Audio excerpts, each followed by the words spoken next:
Welcome to Zentiva Sustainability Podcast. At Zentiva, we believe that each and every one of us can contribute to taking care of our planet and do what we can to protect it so that future generations can enjoy life as much as we do. We act today for a sustainable tomorrow, and as part of our environmental pathway, we find it important to educate and empower our associates, and we warmly invite you to join us and follow our new initiative, the Zentiva Sustainability Podcast, with a series of episodes where experts explain different areas of environmental protection.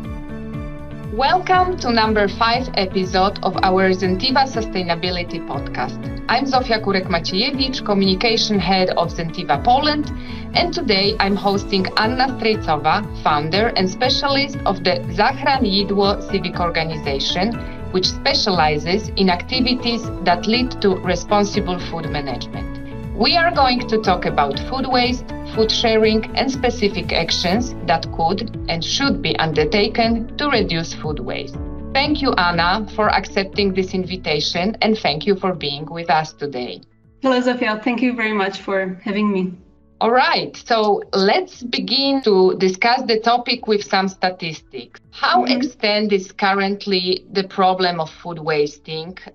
Like with many other environmental issues, numbers here, they definitely speak for themselves. So could you provide some numbers and statistics to illustrate the problem?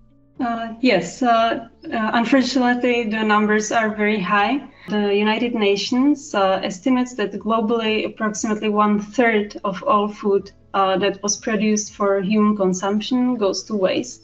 And it's also estimated that food waste is responsible for about 8% of global greenhouse gas emissions. So it's a huge environmental topic. And just to follow some numbers, about 28% of the world's agricultural land is used to produce food that is ultimately wasted. So we are wasting all the resources. It has a negative impact on natural resources and increased greenhouse gas emissions and economic losses, of course, as well. Yeah. And do these numbers, horrific numbers, do they correspond with actions? Do they motivate actions and raise global awareness of the problem? Where do we stand globally in our efforts to reverse this trend? Mm-hmm. Well, I think that global awareness of the problem of food waste has been increasing. There has been increased media attention on food waste, including documentaries, movies, news articles, and social media campaigns. And there are also huge global organizations like the World Wildlife Fund and Food and Agriculture Organization who really tackle food waste. And also many private companies voluntarily taking steps to reduce food waste. But just because we know about the problem, it does not necessarily mean that we automatically change our behaviors. So I think that in addition to raising awareness, it's very important to change laws and regulations and strive for systemic changes. So you mentioned already businesses. Let's talk more about those who have impact and can make a change. We see different dimensions and motivations of this topic because it's so vast. It includes ethics, economics, and environmental impact. So we believe that the businesses are the leading groups that are and should be interested in undertaking actions. Could you tell us more about the most effective business programs and laws that help prevent food waste? Yeah, sure. Well, many companies have made the fight against food waste one of their goals. These include global companies who have committed to zero waste goals, and they are, for example, some supermarket chains are committed to target halving food waste in its operations by 2030 voluntarily. And they work with their suppliers and farmers to address issues such as overproduction and product specifications, which is a great problem because many food stays in the fields because it does not fit exactly the supermarket criteria. So this is a very important point. And some food service companies also had set a target to halve food waste within its global operations by 2030. And they are using different tools. They, for example, started measuring the amount of food waste through a tool that tracks, measures, and manages food waste in real time. So there are many good voluntary initiatives. And except of that, when it comes to laws, various governments have started to take legislative action to combat food waste. For example, France and the Czech Republic has banned supermarkets from throwing away unsold food, and they ordered them to donate it to charities instead. Similarly, in Italy, they passed a law that incentivizes businesses to donate food.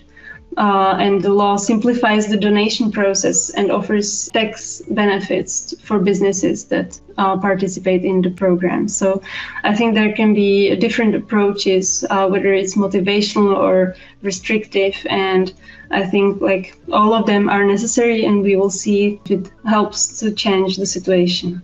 Right. And also talking about the second group that has enormous impact on responsible food management, it's us, right? It's consumers, it's people.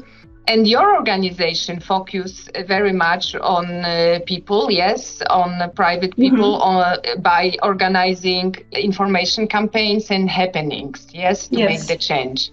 So based on your experience, which arguments do you find the most persuasive for people, for individuals to change their habits? Well, from my experience, I think the two most effective arguments are economic argument and environmental argument.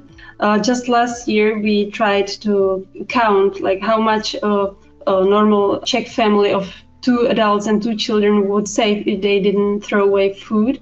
And we found out that they could save $600 per year if they saved all the food that they bought. So I think this is a great motivation for many people, especially now when the prices of food have grown and also there's very high inflation, especially in the Czech Republic. And also as awareness of environmental issues grows, more people are motivated to take action. So I think reducing food waste is also a great way to contribute to fight against climate change. So many, especially many young people who are aware of the problem, for them the environmental argument is more important than the financial.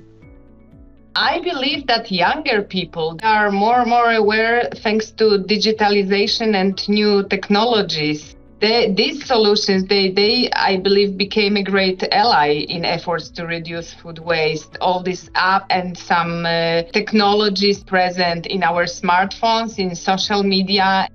Well, yes, definitely. Digital solutions have helped a lot in the fight against food waste.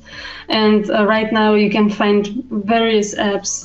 They can send you notifications to remind you to consume food before it spoils, or they can show you what you already have at home. So when you go shopping, it shows like what you need to buy, and it reduces overbuying, for example. But also technologies are used in gastronomy, in agriculture. So like the use is very broad. For example, very popular is the Too Good To Go app that aims to reduce food waste by connecting consumers with restaurants and cafes, so you can buy a meal for reduced price. So it can definitely help, but it's important to remember that the key is to change people's behavior and thinking first. Only then can technological tools be truly effective. So I think technology, education, and changing laws must go hand in hand.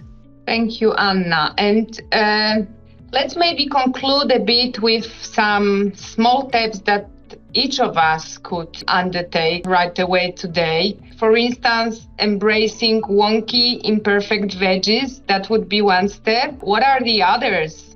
Yeah, well, I haven't mentioned that actually consumers are the ones who are responsible for the most of the food waste. It's estimated that 53% of all the food waste happens at home. So it's we can make small steps, but it will have a big impact. So as you mentioned, like we can start buying produce that it's not perfectly shaped or colored, but that almost never reaches the supermarket because it stays on the field, So we would have to go to farmers markets to buy this food right now. But of course, there are a lot of other things that we can do, like planning your meals for the week. When you consider what you already have at home, so it will mean that you will not buy too much. You can also use your freezer to preserve food for later. And when you go shopping, I also recommend to write a shopping list or use an app to see like what's needed to buy. Be flexible. Sometimes you don't need to buy one particular ingredient, but you can use what you already have. So I think it's mostly about planning, about thinking about the food, but sometimes we don't have the time. So that might be the problem. And from the researchers, it shows that during the COVID pandemic, for example, people spent more time at home and the amount of food wasted was reduced. So I recommend, and sometimes it's very difficult, but to have more time to think about food and what we are going to buy. So that is the key moment when later the food waste happens. So let's remember every small step counts and let's try to change our habits. That's the key. Thank you, Anna, very much for sharing your knowledge with us. And thank you to those who listen to our podcast for helping us to spread the word. Thank you. It was a pleasure.